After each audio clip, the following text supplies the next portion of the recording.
ओम नमः शिवाय। मैं हूँ Shivangi Shulta Rai Chatterjee. Welcome in my channel शुलताज ओपन विंडो सैजिटेरियस। ये आपका रीडिंग है। ये है 16 फरवरी से 28 फरवरी 2025 की एनर्जी के ऊपर। एज यूजुअल 3 कार्ड का रीडिंग बनेगा, जिसमें आपका love, relationship, career, finance, health, everything overall सब कुछ हम देख लेंगे। ठीक है, हर क्षेत्र में हम एक बार नज़र घुमाते हुए देख लेंगे फरवरी महीने का सेकंड पार्ट 2025 का आपकी ज़िंदगी में क्या लेके आ रहा है। धनु यानी सजिटेरियस। चलिए, सजिटेरियस 3 ऑफ एयर, ये आपका लव लाइफ पे है। 3 ऑफ एयर सजिटेरियस। और आपका जो करियर एंड फाइनेंस है उसमें है 10 of fire. 10 of fire and आपका जो ओवरऑल एनर्जी है that is messenger of fire. That's really cool because आप अपने एनर्जी में हो, फायर एनर्जी सजिटेरियस। आप खुद एक फायर एनर्जी के यानी फायर एलिमेंट के हो। और ऐसा लग रहा है जैसे सिर्फ दिल के मामले में आपका कुछ तो ऐसा चल रहा है, कोई थर्ड पार्टी सिनेरियो आपकी तरफ से या आपके पार्टनर की तरफ से, जिसको लेके आप दिमागी स्तर पे बहुत ज़्यादा डिस्टर्ब हो, या तो फिर आप उसको उस उलझती हुई सिचुएशन को सुलझाने के लिए दिमाग बहुत लगा रहे हो। ये एक लग रहा है। कामकाज के बारे में थोड़ा सा डिस्टर्बेंस है। जब इंसान कहीं पे अपना दिमाग खो बैठता है यानी दिमाग का दही हो जाता है, तो ऑब्वियसली उसका इफेक्ट कामकाज में पड़ता है। तो करियर फाइनेंस थोड़ा सा मंदा मंदा है। और मैसेंजर ऑफ फायर यानी ओवरऑल एनर्जी में आप अपने इंट्यूशन का मतलब इंट्यूशन का हेल्प लेने का कोशिश कर रहे हो, और बहुत ज़्यादा मतलब एक डिटेक्टिव है ना, ब्योमकेश बख्शी बने घूम रहे हो, तो वैसा एनर्जी यहाँ पे दिख रहा है। स्पिरिट का जो ब्लेसिंग कार्ड है that is forgiveness. Exactly spirit का कहना है अगर आपको पता भी चल जाए कि क्या है क्या नहीं है, अगर सच्चाई का पता चले और आपको मालूम पड़े कि हाँ आपका पार्टनर की तरफ से कुछ गलती है या जो भी है, दया फॉरगिव कर दीजिए। क्योंकि अगर आप फॉरगिव नहीं कर पाए तो आपका ही ज़िंदगी खतरनाक मोड़ ले लेगा। क्योंकि इतना ज़्यादा भयंकर तरीके से आप डिप्रेशन में जाना या इतना खुद को अजीब लगना, ये सब होने लगेगा ना, तो ऐसा लगेगा कि मैं जी के क्या करूँ, ऐसा टाइप का एक मेंटालिटी हो जाता है। सो सबसे बड़ी बात है कि माफ़ कर दे। जो भी सिचुएशन है माफ़ करे, आगे बढ़े, माफ़ करे, आगे बढ़े। So that is the best part. But इंसान है आखिर, थोड़ा प्रॉब्लम होता है। तो इस कार्ड का तो यही मतलब है। ये आप कैसे ये कार्ड आपकी रीडिंग में कैसे फिट बैठता है बाद में हम लोग देखेंगे। फिलहाल लेनोर्मन डेक से 3 कार्ड लेके रीडिंग को आगे बढ़ाने की कोशिश करते हैं।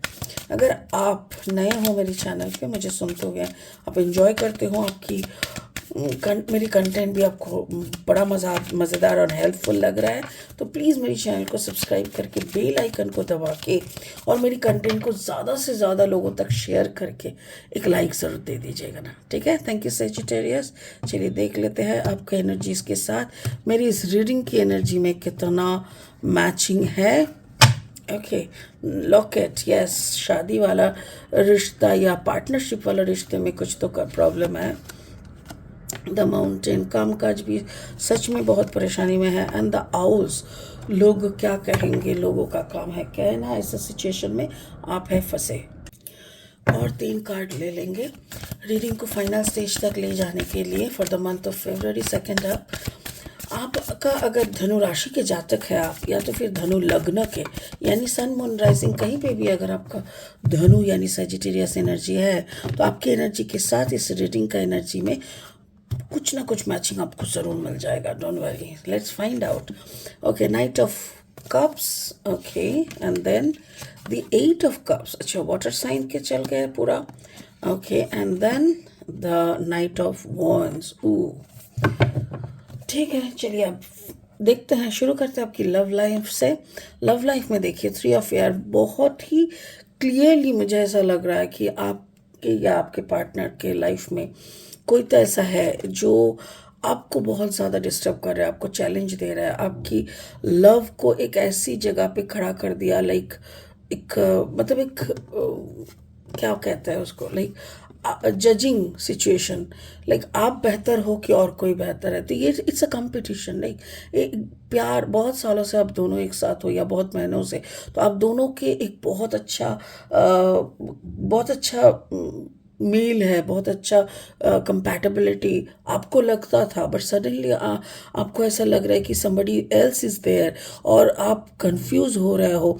May be it's a long distance relationship, या तो फिर आपका डिस्टेंस नहीं है, बट आपके साथ जो इंसान, मतलब आप उनके साथ लॉन्ग डिस्टेंस में नहीं हो। मे बी आपका हस्बैंड, आप दोनों हस्बैंड वाइफ हो सकता है कि आप दोनों का प्यार में ना अ, अभी थोड़ा दरार पड़ चुका है। हो सकता है कि आप दोनों का मैरिज उतना कामयाब नहीं हो रहा है। मे बी आप दोनों अलग अलग रहने लगे हो, या तो डिवोर्स केस फाइल हो गया है, या तो फिर अगर डिवोर्स केस नहीं भी हो रहा है ना, तो भी आप दोनों में कुछ तो ऐसा चल रहा है जिसके कारण ये थर्ड पार्टी का एंट्री आपको समझ में आ रहा है।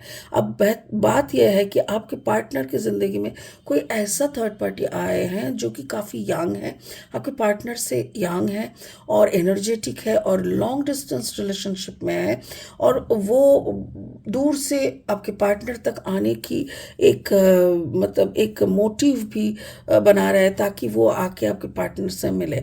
तो मुझे ऐसा लग रहा है कि आपको सब मालूम पड़ा है। बहुत ज़्यादा दिन नहीं, आई थिंक 9-10 दिन होगा, या 24 या 1 महीना ही होगा मुश्किल से। और जब से आपको पता चला है, आप कोशिश कर रहे हो कि अपना तरफ से अच्छे से बिहेव करके अच्छे से अपने पार्टनर को रिस्पॉन्स करना, बट शायद थोड़ा ज़्यादा देर हो चुका है और इनका एंट्री हो चुका है, क्योंकि नया कोई आसानी से नहीं घुसता। कोई भी रिश्ते में एक थर्ड पार्टी घुसने के लिए ना बहुत कुछ की ज़रूरत है, बहुत गैप की ज़रूरत है, और वो गैप बहुत दिन तक एक इंसान इंतज़ार करता है, उस गैप को मिटाने का कोशिश करते हैं, फिर इंतज़ार करता है। तो इट्स अ लॉन्ग प्रोसेस। तो ये ऑलरेडी जब घुस गया है तो ये आपको सच में ही मालूम पड़ा है, और आप डेफिनेटली सही हो कि he is a young one, he is from a long distance. आपका करियर फाइनेंस में देखो, आपके अंदर बहुत पोटेंशियलिटी है। इवन आपके पास बहुत साधन भी है, बहुत अबांडेंस है आपके पास। You have several way to earn. हाँ, बहुत सारी चीज़ों से आप अर्न करते हो सकता है आपकी 2-3 बिजनेस चल रहे हैं, फार्मिंग है, ये है वो है, बट हर जगह से आपको ऐसा लग रहा है जैसे सब कुछ चल तो रहा है, बट किसी में भी आपको सुकून नहीं मिल रहा है।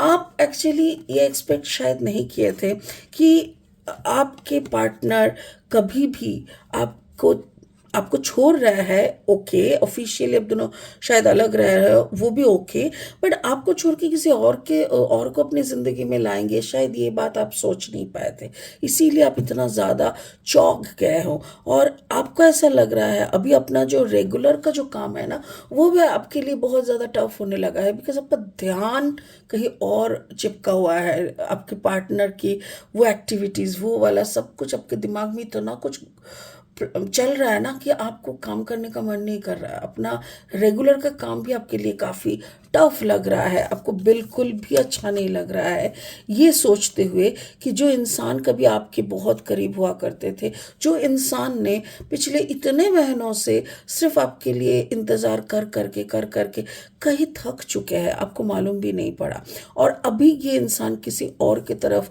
कोई सूर्य सनसाइन की तरफ आगे बढ़ रहा है। पीछे इमोशनल जो अटैचमेंट आपके साथ था, ये वो रख के आगे बढ़ते जा रहा है, पीछे मुड़ के नहीं दिख रहा है आपकी तरफ। ये चीज़ आप शायद ले नहीं पा रहा है, और इसीलिए आपके कामकाज की जगह पे भी उसका असर पड़ रहा है। आपका जो दुख है, आपका जो बिहेवियर, मतलब आप जो इतना हार्ट हुए हो ना, ये चीज़ आपके कामकाज की दुनिया में बहुत ज़्यादा असर कर रहा है, और आप बिल्कुल भी अपना फोकस नहीं कर पा रहे हो अपने काम पे।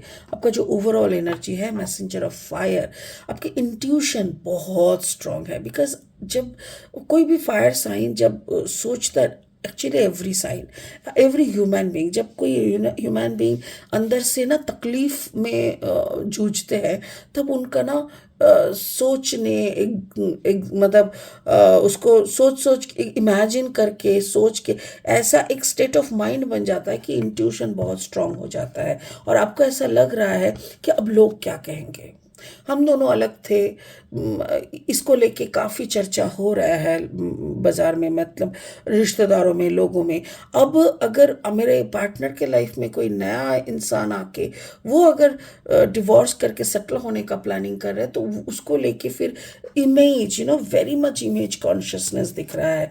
ऐसा लग रहा है जैसे इतना ज़्यादा इमेज का फिक्र अगर आपको होता तो इतना दिन आप क्यों हाथ फोल्ड करके बैठे हुए थे, क्यों आपने एक्शन नहीं लिया? सैजिटेरियस, मुझे ऐसा लग रहा है कि जैसे आपने जब भी मतलब कुछ करने के सोचे थे, आपको ऐसा लगा था कि ओह थैंक यू, स्पिरिट का कहना है दिस इज़ नॉट लोग, दिस इज़ आपके तरफ से। शायद आप भी कोई थर्ड पार्टी में हो, शायद आप कोई थर्ड पार्टी में ऑलरेडी हो सैजिटेरियस। आपका भी ज़िंदगी का एक प्लान ऑलरेडी हो चुका है। अगर आप डिवोर्स दे रहे हो या नहीं भी दे रहे हो या प्रोसेस में हो, तो already you have someone in your life. और आपको इतना प्राउड होता था कि मेरे पास तुम हो, बट मेरे एक्स पार्टनर के उनको ना मेरे को सिवा और किसी से उनका मन ही नहीं लगा, ऐसा टाइप का शायद। और अचानक से आपको पता चला कि आपका जो एक्स, आपका जो पार्टनर जिनको आप छोड़ के आए थे, वो किसी और के साथ इतना लाइक कोई और तो उनके इशारों पे नाच रहा है। तो शी और he is very happy with somebody else, someone else in a long distance relationship.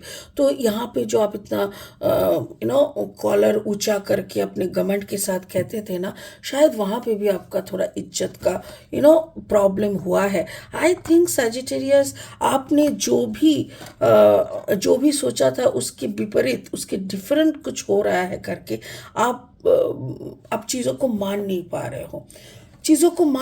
रहे हो, बट ये भी तो है कि आपने भी दूसरी रिश्ते में आप ऑलरेडी जा चुके हो। तो जब आप ही कोई दूसरे रिश्ते पे ऑलरेडी चले गए हो, तो आपके एक्स पार्टनर क्या करे ना करे, आपके लिए इंतज़ार क्यों करे, करना चाहिए कि दूसरी जगह पे जाए, ये सब लेके आप अभी क्यों सोच रहे हैं?